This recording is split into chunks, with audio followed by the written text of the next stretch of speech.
Buenas tardes y bienvenidos a la segunda mitad del conversado nuestro de cada día. Soy Luigi José y si nos ves a esta hora por YouTube, dale like al contenido, comparte el video, por favor suscríbete a nuestro canal y si te fuera posible, activa la campanita para que YouTube te avise cada vez que subimos un nuevo contenido. De esta forma nos ayudas a crecer.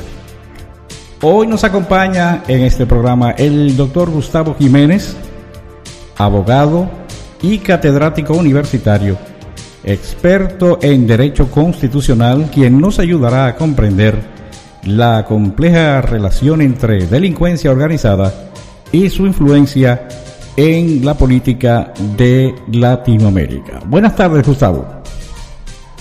Hola, ¿qué tal, querido Luis? Es un gusto conectarme con Osama, con usted, querido Doc.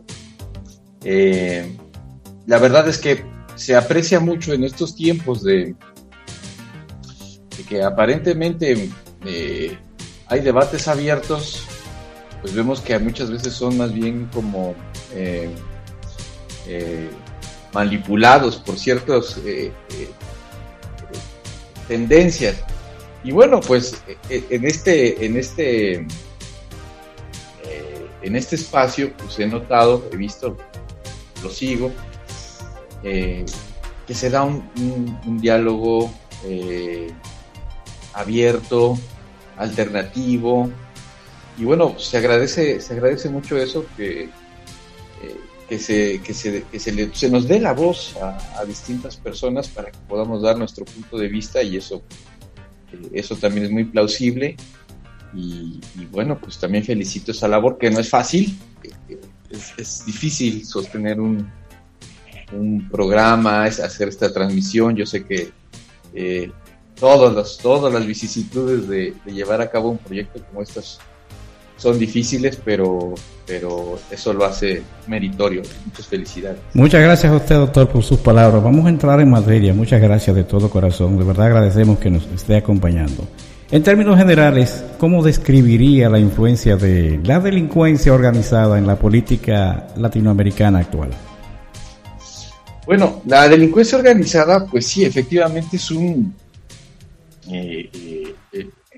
América Latina como región ha sido tradicionalmente identificada como susceptible de forma especial al fenómeno tanto de la corrupción como de la delincuencia organizada. Los distintos gobiernos de Latinoamérica lamentablemente han sido infiltrados por la delincuencia organizada poco a poco, y los hechos pues están ahí. Hoy mismo vemos que hay una movilización importante por parte del gobierno de Estados Unidos de Norteamérica hacia el Caribe, con la intención de realizar una serie de operaciones tendentes a bloquear, evitar, no lo sabemos a ciencia cierta hasta el día de hoy cuál sea la intención específica, pero vemos que el gobierno de Estados Unidos se está desplegando para combatir a la delincuencia organizada, y es en nuestra Latinoamérica donde lo están haciendo. Se señala principalmente al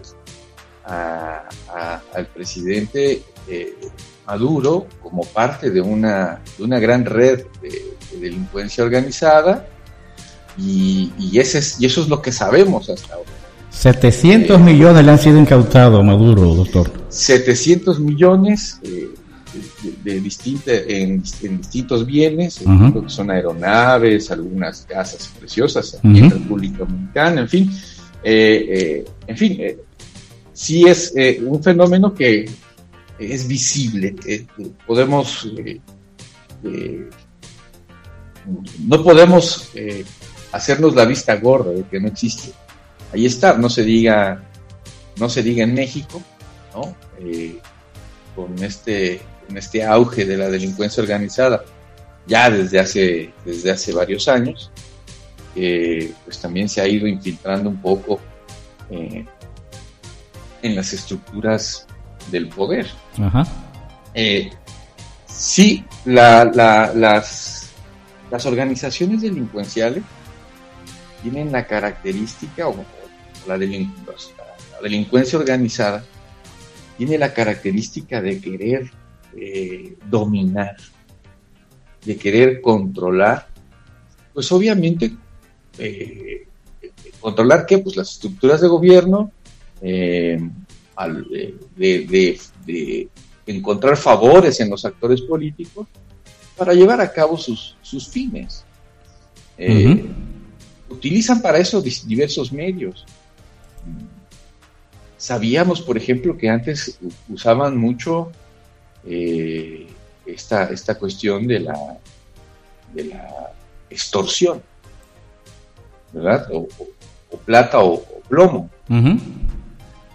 Pero han diversificado la forma de actuar y de operar. Pasaron, al principio, buscaban hasta cierta colaboración, un poco en las sombras, un poco sin llamar mucho la atención. Pero con el tiempo, esas cosas fueron quedando en segundo plano, y hasta el día de hoy los hemos visto intervenir, pues ya, por ejemplo, pues sí, hay que, sin eufemismos, matando candidatos, interviniendo en la política de diferentes formas. Sí. Lo que pasa, por ejemplo, en Colombia, ¿no? Pues ayer lo que pasó con Uribe Turbay. Sí, ayer vimos el funeral de Uribe Turbay,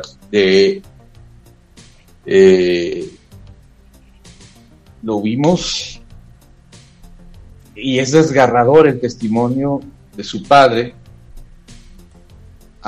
¿Sí me escucha? Sí, le escucho perfectamente, doctor. Sí, el desgarrador, el testimonio de su padre al decir, bueno, miren, yo cuando estaba viva mi esposa,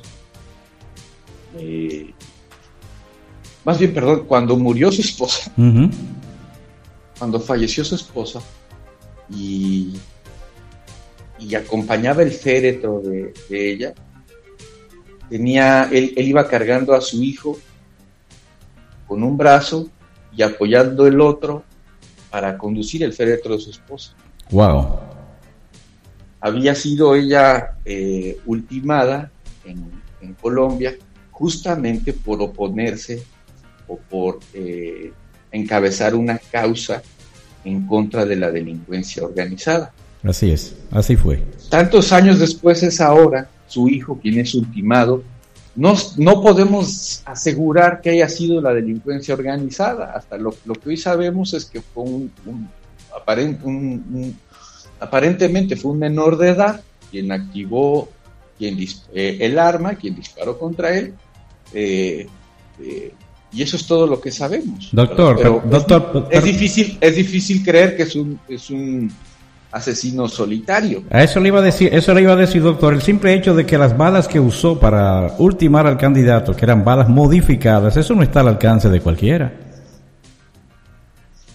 Bueno, pues esas son cosas que nos dejan ver que no es un crimen ordinario, que no es una cosa que se pueda ver todos los días, y que por supuesto para ese tipo de acciones se requiere de cierta labor, por decirlo así, de inteligencia, ¿no? Saber en dónde va a estar el candidato, a qué hora, cuáles son sus debilidades, cuáles son sus fortalezas, etcétera, ¿no?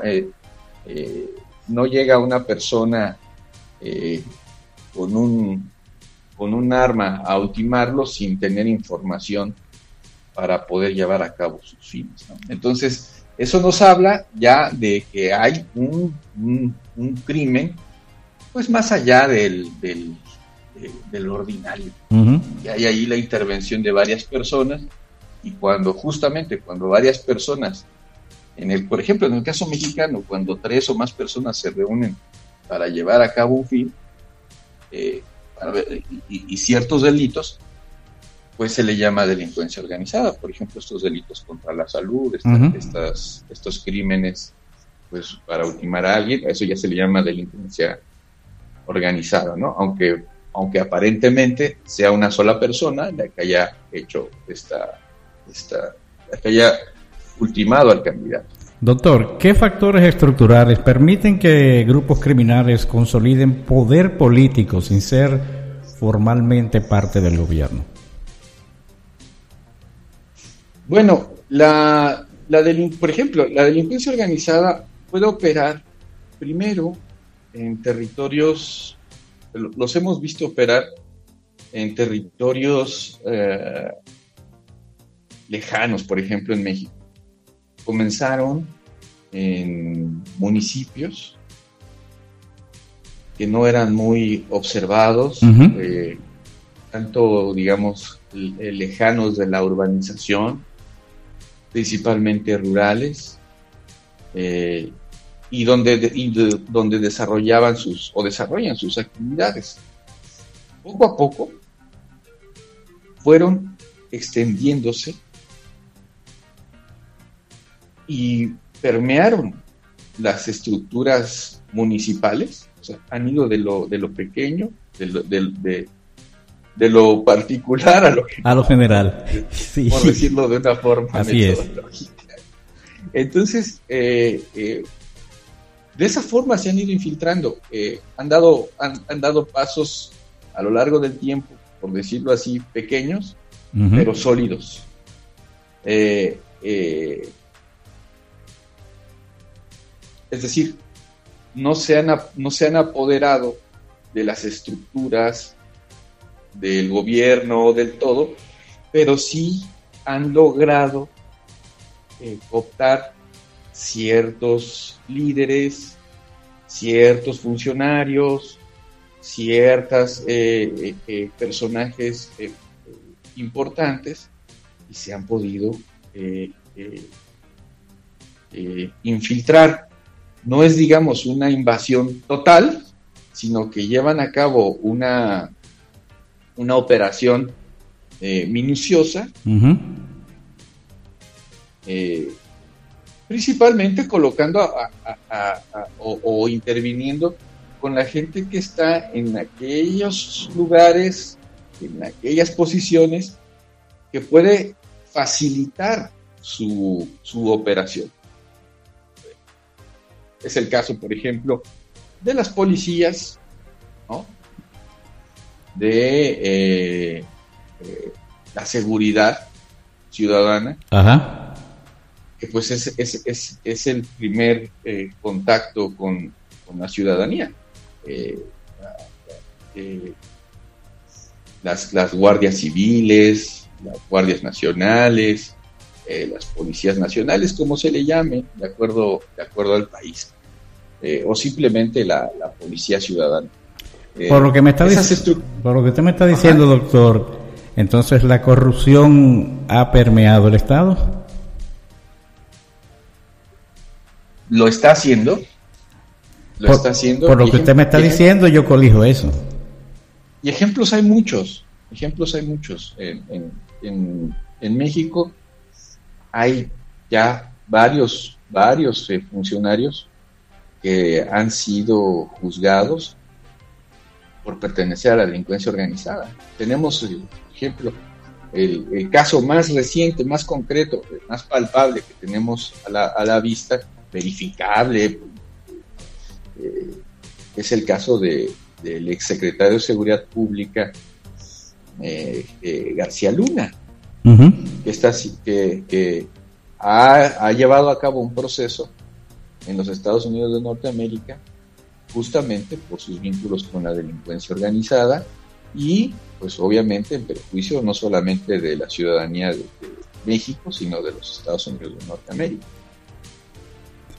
Ese es un claro ejemplo. Ajá. Ese es un claro ejemplo de cómo la delincuencia organizada, ya tenemos a una persona incluso que ya está siendo sentenciada y que sigue llevando a cabo un proceso de colaboración con el gobierno de Estados Unidos de Norteamérica para explicar en qué consistía esa red de corrupción e incluso para señalar a otros delincuentes vinculados a esas operaciones que llevaba a cabo.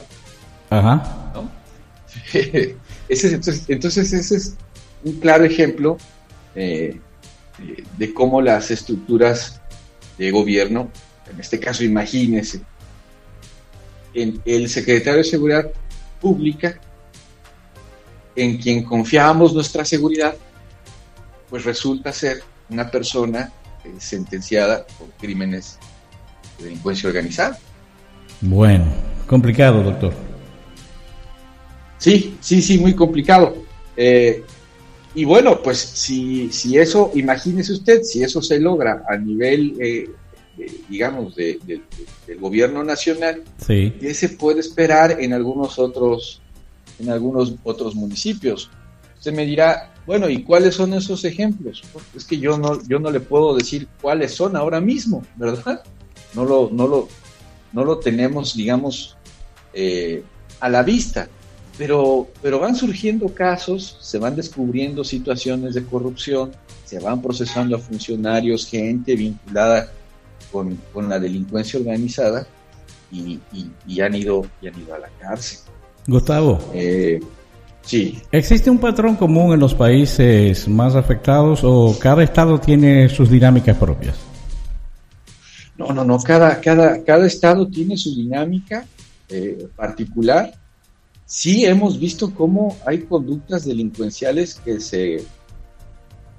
se importan de otras, de la delincuencia organizada. Por ejemplo, en México, esta situación del reclutamiento, o más bien las levas, ¿no? O sea, obligar a jovencitos, a menores de edad, a delinquir mediante la deshumanización, o sea, una técnica que se utiliza para deshumanizarlos, ¿no?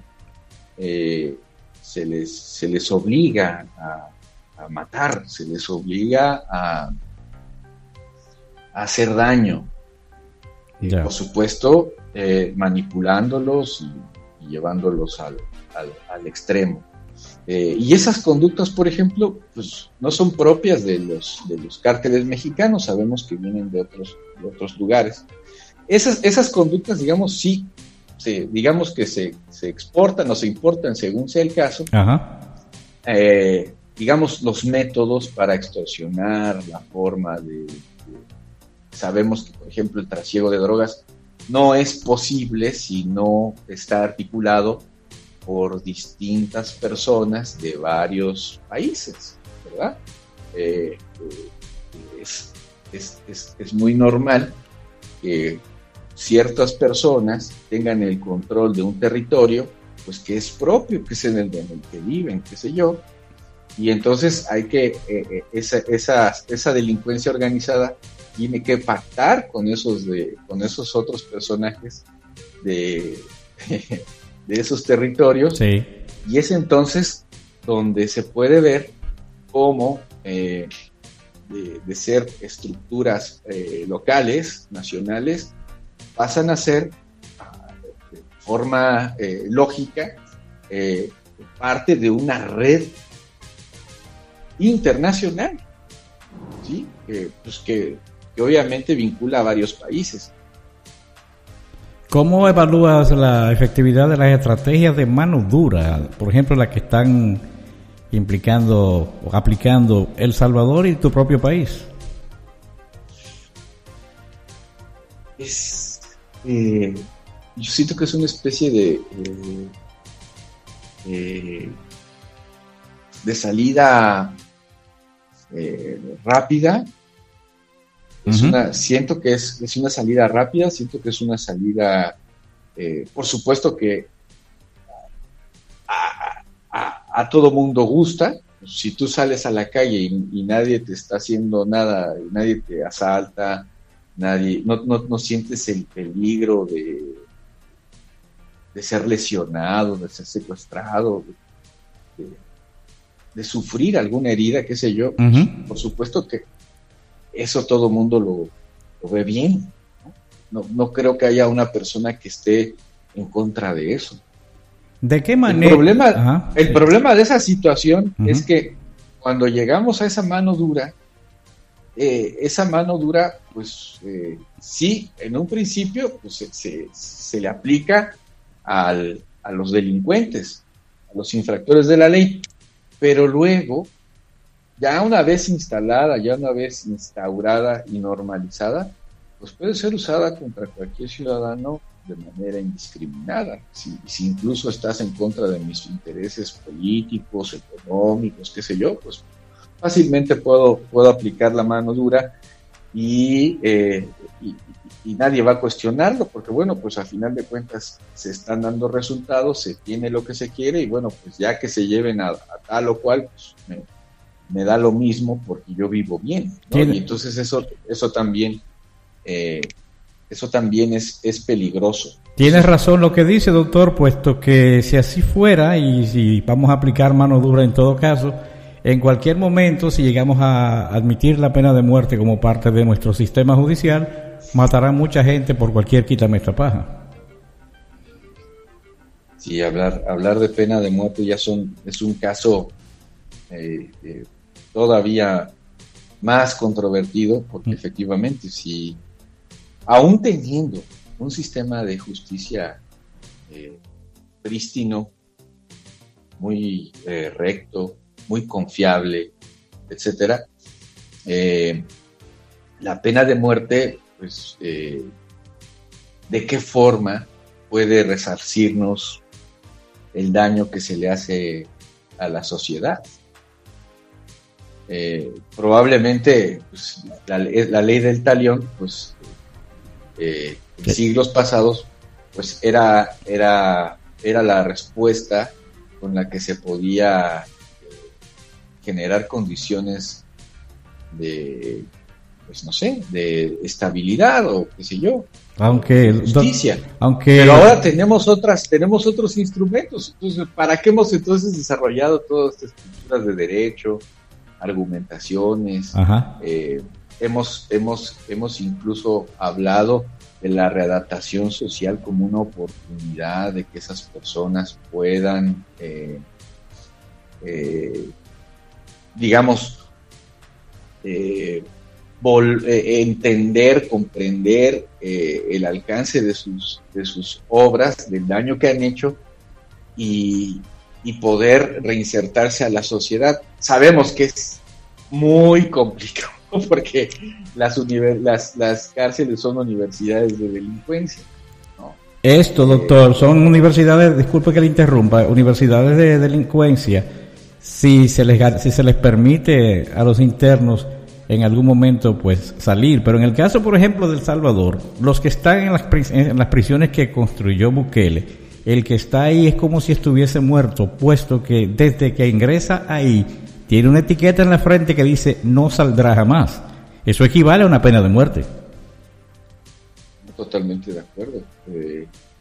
Hay varias formas de quitarle la vida a una persona y una de esas es esta, como usted lo dice, desaparecerlos de la sociedad, despojarlos de su dignidad, los hemos visto, ¿no? Uh-huh. Como el trato que les dan,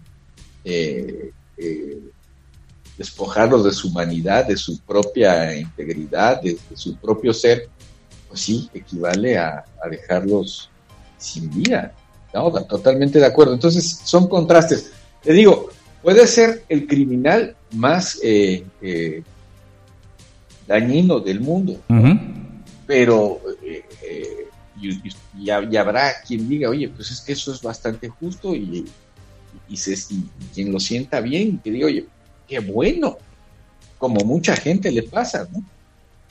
Pero, ¿y si un día es una persona que realmente no delinquió, que realmente no cometió esos actos?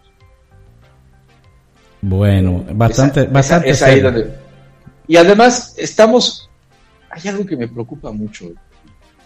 Sí. Que yo lo veo día a día, no sé si es el efecto de las redes sociales que nos muestra más cosas que no veíamos antes, pero ahora yo noto un enojo generalizado.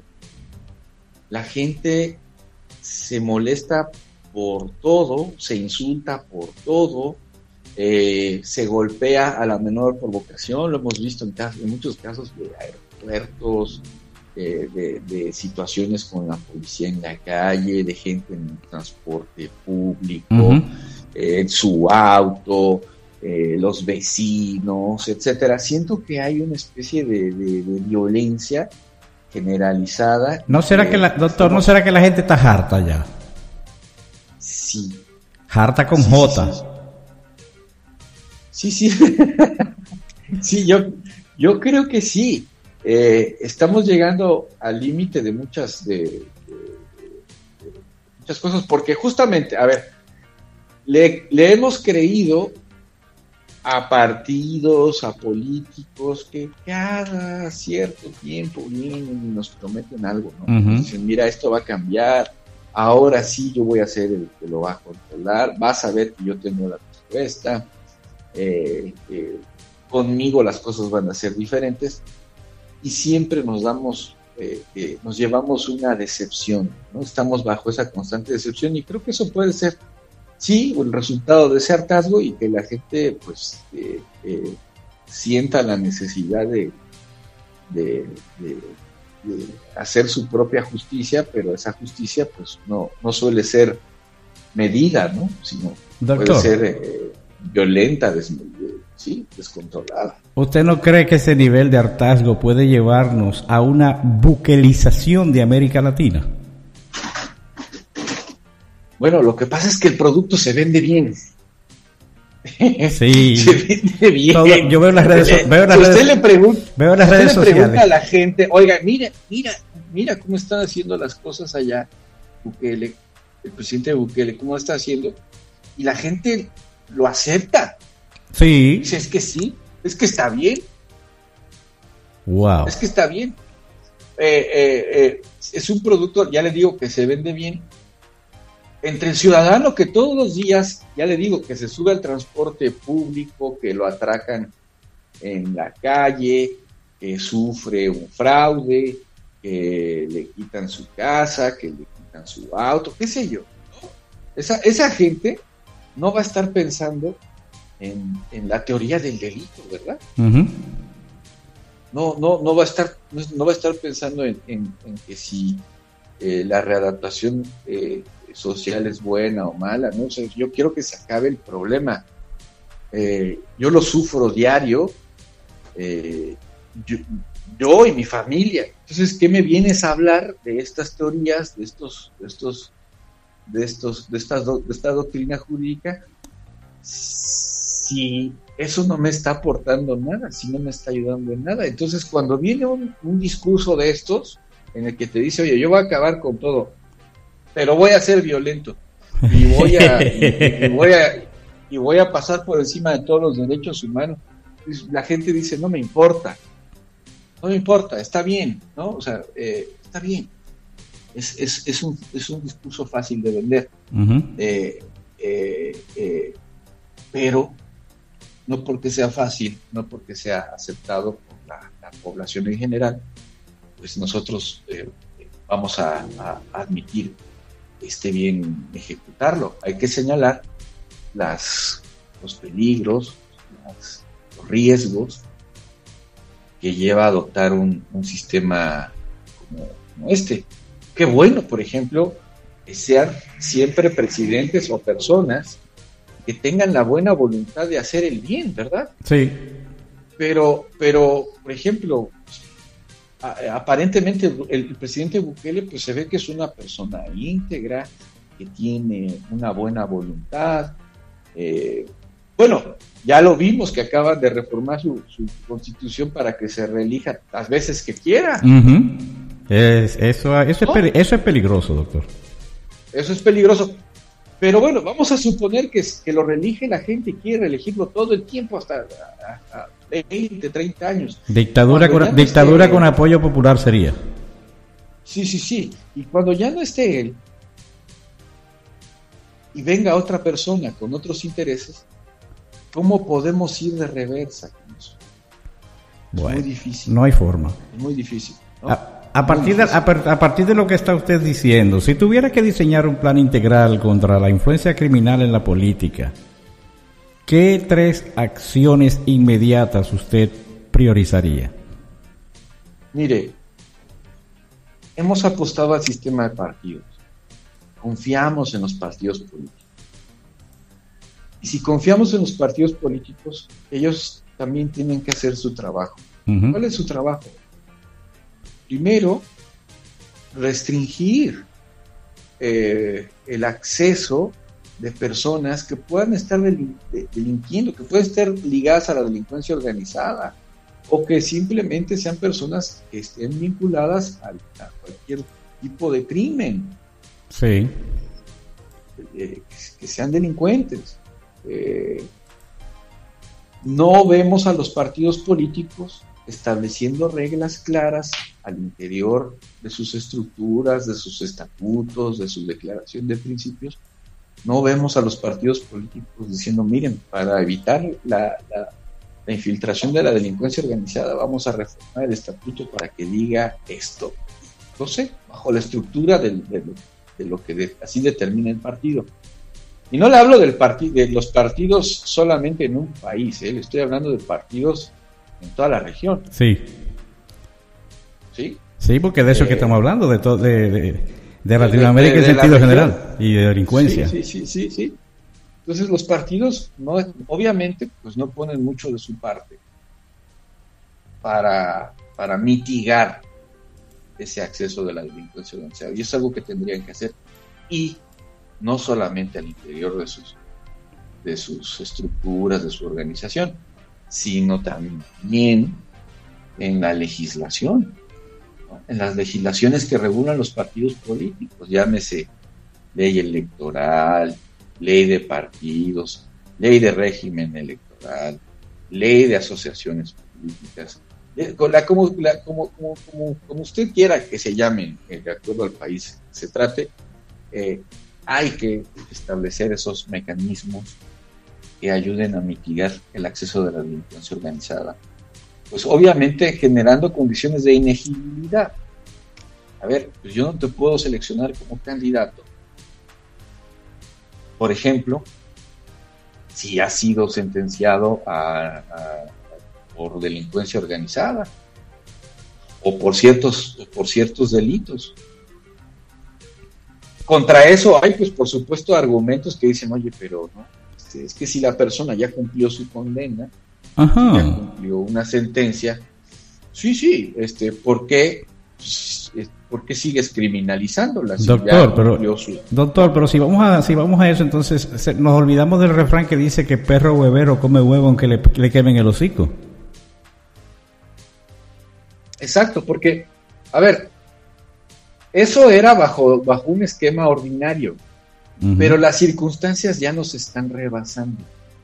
Necesitamos, sí, medidas restrictivas, proporcionales, lo más proporcionales posible, para que ese interés mayor sea protegido y salvaguardado por el Estado. Gustavo, eso nos lleva a restringir derechos, sí, lamentablemente sí, y ese es el debate. ¿Vamos a dar ese paso? Por ejemplo, usted acaba de decir, eso es un riesgo. Ese paso ya lo dio Bukele. Ajá. ¿Verdad? Claro. Ese ya lo dio. Él tomó su riesgo. ¿No? Ahora, el resto de los países quiere dar ese paso, pues bueno, pues ya lo vamos viendo. La idea va ganando. La idea va aprendiendo en Latinoamérica. Más bien es un foco rojo que deberían de ver los gobiernos y de tener en cuenta que o son eficaces en la lucha y el combate contra la delincuencia, o van a tener que radicalizarse, ¿no?